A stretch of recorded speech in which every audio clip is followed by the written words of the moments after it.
Assalamualaikum warahmatullahi wabarakatuh. Waalaikumsalam warahmatullahi wabarakatuh. Selamat sore dan salam sejahtera untuk kita semua Bapak Ibu. Yang terhormat kepada Bapak dan Ibu warga desa Salam Kanci RT 1 dan RW 1. Bagaimana kabarnya Bapak Ibu sekalian? Alhamdulillah. Berdirinya saya di sini ingin menyampaikan penyuluhan tentang pentingnya menjaga kebersihan lingkungan. Sebelumnya, mari kita ketahui terlebih dahulu apa sih arti dari kebersihan lingkungan itu sendiri. Yang pertama, bisa kita deskripsikan bahwa kebersihan lingkungan itu bisa mendeskripsikan tentang kenyamanan, keasrian, keindahan dari lingkungan tersebut. Oleh karena itu, supaya kita bisa merasakan tentang kebersihan lingkungan tersebut, alangkah baiknya jika kita menjaga kebersihan lingkungan, supaya kita juga merasa nyaman dan aman tinggal di lingkungan yang kita tinggali saat ini. Oleh karena itu, di kesempatan kali ini, saya ingin menyampaikan beberapa cara supaya kita bisa bersama-sama menjaga kebersihan lingkungan yang sedang kita tinggali saat ini. Nah, cara yang pertama yaitu ada mengganti. Maksudnya mengganti barang-barang yang hanya bisa kita pakai sekali menjadi barang yang bisa kita pakai berkali-kali. Misalkan, kalau kita pergi keluar rumah, kalau misalkan Bapak dan Ibu sedang pergi bekerja ke sawah ataupun kemanapun, pasti kita butuhkan air minum, bukan? Nah, alangkah baiknya kita membawa minum sendiri dari rumah, memakai botol yang bisa kita pakai berkali-kali, misalkan botol minum, dibanding kita membeli di warung-warung. Soalnya kalau begitu, kita akan menghasilkan sampah berkali-kali Bapak Ibu. Jadi dibandingkan kita membeli botol-botol di warung, lebih baik kita membawa sendiri minum dari rumah. Tentunya dengan menggunakan botol minum yang bisa dipakai berkali-kali. Lalu yang kedua ada mengurangi. Maksudnya ini mengurangi sampah dengan cara, misalkan kalau ibu belanja di warung, pasti selalu mendapatkan bungkus plastik kan untuk menenteng barang bawaan ibu. Ya kan, selalu begitu kan, mendapatkan plastik begitu. Nah, dibandingkan kita mendapatkan plastik seperti itu terus-menerus, lebih baik ibu kalau ingin berbelanja ke warung membawa tas sendiri dari rumah, misalkan tas kayu. Jadi kita tidak menghasilkan sampah kembali. Sampah yang dihasilkan itu maksudnya sampah plastik, yaitu sampah kantong plastik.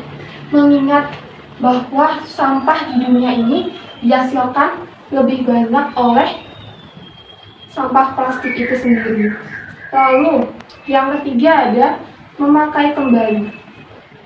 Misalkan Bapak Ibu mempunyai barang-barang bekas yang tidak terpakai, misalkan barang-barang bekas seperti meja yang sudah tidak terpakai atau botol-botol yang tidak terpakai, itu bisa Bapak Ibu manfaatkan kembali menjadi barang-barang yang bisa dipakai kembali. Misalkan Ibu mempunyai kaleng bekas. Kaleng bekas tersebut bisa Bapak Ibu sulap, bisa Bapak Ibu ubah menjadi pot bunga. Atau misalkan Bapak Ibu mempunyai meja yang sudah tidak terpakai. Meja tersebut bisa diolah kembali menjadi furnitur baru ataupun barang-barang baru. Lalu yang terakhir ada mendaur ulang. Jika Bapak Ibu mempunyai sampah-sampah yang bisa didaur ulang, misalkan sampah botol plastik, kaleng ataupun sampah plastik-plastik lainnya, bisa Bapak Ibu kumpulkan menjadi satu tempat, misalkan di karung ataupun di plastik yang besar gitu ya. Bisa Bapak Ibu kumpulkan menjadi satu tempat, lalu Bapak Ibu setor atau kirimkan ke pihak yang bisa mendaur ulang sampah-sampah tersebut. Nah, jadi begitu Bapak Ibu, 4 cara yang bisa Bapak Ibu lakukan di rumah agar bisa mengurangi sampah-sampah di lingkungan kita, agar lingkungan kita terasa sehat, terasa nyaman, dan terkurang dari sampah-sampah tersebut. Nah, sebelum kita mengakhiri cara penyuluhan ini, apakah ada yang ditanyakan Bapak Ibu? Ya, karena Iya.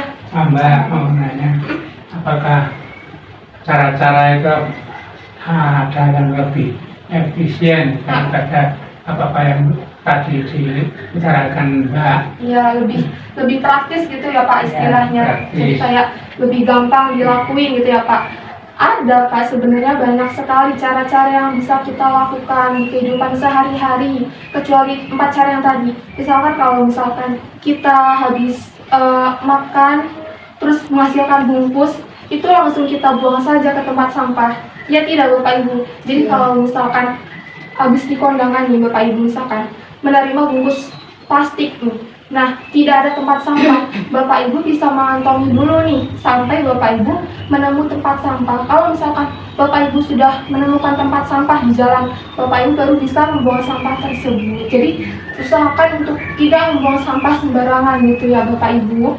Nah, jadi kesimpulan dari penyuluhan saya ini yaitu kita sebagai manusia sudah sewajibnya, sudah sepatutnya menjaga lingkungan kita sendiri agar kita juga bisa merasa nyaman dan lingkungan kita tidak menimbulkan bencana untuk kita sendiri.